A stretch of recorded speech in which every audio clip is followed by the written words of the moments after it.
Hey, what's up, everybody? This is Brendan with EVOQ Bike. We are back with Cat 4 questions. This is actually 4 questions that came up from a Zoom that I do with an athlete, and he always brings really good topics. And I wanted to share these because it's a myriad of topics that actually relate to one another. And number 3 is really important. And I don't know if we've actually on this channel talked much about this, but we'll get into it. So, Cat 4 questions. Number 1. Hey, I don't really feel like I need a physical recovery week, but maybe a base week would be helpful for quote unquote mental recovery. So, 2 things going on here. I looked back, I was like, this is interesting. Why does he not think he needs a recovery week coming up physically? Physically, he just had consistency is one thing that we are really trying to work on with this athlete. He consistently rode the past 3 weeks, each week actually ended up being over 600 TSS. One was 790 because he linked together these 2 big weekend rides and was consistent all week, probably a little bit more than I would have given him. He's ridden a bunch before in the past, so I'm not worried about him, like cratering off 1 week. That won't happen. But for sure, physically, even if you don't feel exhausted, you don't need to feel completely drained after a block of training to get better. Because remember, we're breaking ourselves down to then build back up through the recovery week to come back stronger. And while that is happening, the stress that we induce on ourselves is important, but we're looking the response that our body brings back is what is the most important thing. The other side of this is a base week for mental recovery. The transition weeks that we talked about after big races or after just a bunch of training blocks, feel free to just ride endurance. And I wouldn't call that a recovery week, though. That is still training. So this might be, hey, maybe you need to do 2 weeks of endurance riding and then take a true recovery week. Or maybe you do 2 weeks of training and then just ride endurance the 3rd week. So you keep your volume up, but you don't have the stress of mentally thinking of intervals and the physical side of that. Yeah, it's a little question, but there's a lot going on with that one. Number 2, we were talking about doing a 20-minute test, and he talked about how he definitely psychs himself out. Even people that have ridden for years get jostled by the idea of a quote unquote 20-minute test. Reframe this in your head. It is just a 20-minute interval. We really need to, and I use the 20-minute test every once in a while. I don't do a ton of formal testing like this for the biggest reasons that, number 1, most people psych themselves out. Number 2, it's impossible to pick the best day where you're going to have the best performance.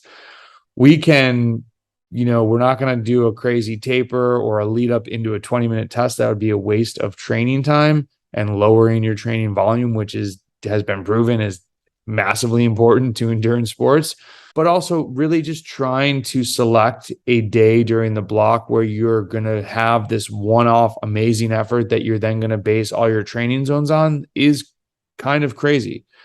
Use the 20-minute effort that you have. It's going to get you in the ballpark. Use the algorithms on whatever software you have. Look at what you can do for an hour. Use many of the ways that we've written about to calculate your FTP, And I think some of my best 10, 15, 20, 30-minute numbers are on days where I go out for a ride and I'm coming up to a climb and I just feel incredible. And we've talked about this. Take the audible and go try and crush that KOM or get that PR. You will get the best numbers by doing it when you feel the best, not when you're all nervous and worried and you're thinking about it for 48 hours. I got to do this test. Stop overthinking that. And then my last comment on this is when you're doing intervals, I said to him, hey man, how many times have you done like 3 by 15 minute over-unders? He said a lot. I said, and you do those pretty well, right? Yeah. 3 by 15 is 45 minutes of work. And how much rest do I usually give you? I don't know, it's like 4 or 5 minutes. So not a ton. 45 minutes versus 20 minutes. Just reframe this. It's just, we're over psyching ourselves out on these 20-minute tests and we're giving them way too much credit. And then you're going to base all your training around 1 day's testing. That's not the best idea, in my opinion. Okay, number 3. We could talk about this. This should be a podcast in itself, maybe. I was doing a punchy little climb the other day, and typically I start feeling a burn and I back off the gas. Okay, that's a red flag. But I kept pushing through this time and the legs started to burn up. I recovered a bit on the descent and then got back to pedaling. How long / hard should I pushing through efforts like that? This was very interesting that this came up because last year this guy said to me, I don't know if I've ever actually blown up. And my head exploded, that head explosion emoji. I said, what do you mean? And so I sent him out on a 1 minute effort. Go really hard for 30 seconds. And when you think you're done, don't stop and keep going. Blowing up is also, we use the term in two different ways in cycling, which I think is confusing for newer cyclists. There's blowing up when you do a 1 minute effort, full max, and you can basically not pedal after that because you've done it to your max. But then 5 minutes later, you could go do another one. You have not blown up. Blowing up, in my opinion, is you're on a 4-hour ride. You went ham with your friends for the first 2 hours. You did 40 minutes of threshold. You're relatively new to cycling. You've got these anaerobic efforts and you're going crazy. And you get to 2 hours and 45 minutes and you're thinking, uh-oh, maybe I didn't eat enough. Maybe I didn't drink enough. Or maybe the ride was that hard. This last hour, I'm dead. And you pedal home at 50% FTP. That to me is blowing up. That to me is, just had an athlete at Leadville, talk to some people who do really long gravel stuff. Pacing is important, but you're not going to blow up from one effort. You go a little too hard on a climb, you recover. Blowing up is the mass accumulation of going way too hard. And it's usually the anaerobic efforts because by definition, when you have no more anaerobic capacity, you have to pedal under threshold. And when you've done it that long, you usually pedal much under threshold. That to me is more blowing up. But to this guy, we need to learn the metering of many different types of efforts. Obviously, what you do for 20 minutes is a different metering and feeling of a 5 minute, which is very different from a 2 minute, which is different from 1 minute, right? I think anything, all 30 seconds all out, you're just going all out. You can make it to the end. You can incorrectly pace a 1 minute effort so that you have a much worse average power than if you correctly pace it. Now, also, you should feel like absolute death if you go max for a minute. And 5 minute intervals are very, very painful very soon. 20-minute intervals should be much less painful at minute 4 than a 5 minute effort. This sounds obvious when we verbalize it, but many athletes struggle with this pacing. Now, should you push through that burn? Yes. Number one, and I'm sorry to plug it, but people hate when I talk about products because they feel like I'm shilling to them. But then people ask me, hey, what do you eat? What do you drink? What do you use? And I tell them all those things. They're like, well, don't try and sell me something. It's like, dude, I buy the stuff and I use it. What do you want me to tell you? Lactigo is for these type of efforts because you are coating your body in a substance that can actually get through your dermis and get into your muscles and basically soak up the hydrogen ions before they get into your cells, which is the burn, the breakdown of lactate. One of the byproducts is the hydrogen that burns. There will be less of that with Lactigo, especially if you're an anaerobic athlete. That's one of the things I'm coming to realize. The more anaerobic people are, the more it works. I can't imagine riding without it. You need to, if you're always backing off the gas and you feel that burn, you're leaving a ton of performance on the table. I dislike the use of the term suffering in cycling. Get out of here. We're trying to get faster on a bike. We're not suffering. Open up the worldview. This is not suffering. But that insane, painful feeling, you should be able to push through on a 20-minute effort for 10 minutes. If I go out for a 10-minute KOM, I'm feeling pretty uncomfortable at minute 4 because the first part can't be too hard or I'm not going to make it 10 minutes at the best average watts. Now, of course, train changes that. I talked about that on the last KOM I went for that was 18 minutes, was it? Up 221 here. It's a steep pitch in the beginning. So the first 4 minutes was like VO2 max because you're going to make up the most time there. And then I was probably low threshold the remainder of the time and still got the KOM. It was my best time ever. And I was on my gravel bike with road tires. It's where you put out the watts matters. But the reason I like this question is because we could talk about so many topics from it. But if you are backing off the gas when you feel the burn, you're leaving performance on the table. And then the second part of this is, okay, when does the burn come based on how long the effort is something you need to learn and calibrate, and you can always go harder. Especially if you're just starting cycling, part of you're going to get more depth, meaning you're going to be able to do more hard efforts more often. But also, we don't realize how hard we can go when we first start riding, and ride with other strong riders. And if you can ride with them in a one-on-one scenario or a small group, and you start like, ask them, how hard was that effort for you? Because then you'll see how long people are riding through the pain. And that's one of the biggest things that I learned riding with, shout out to my first, let me make sure I have this correct.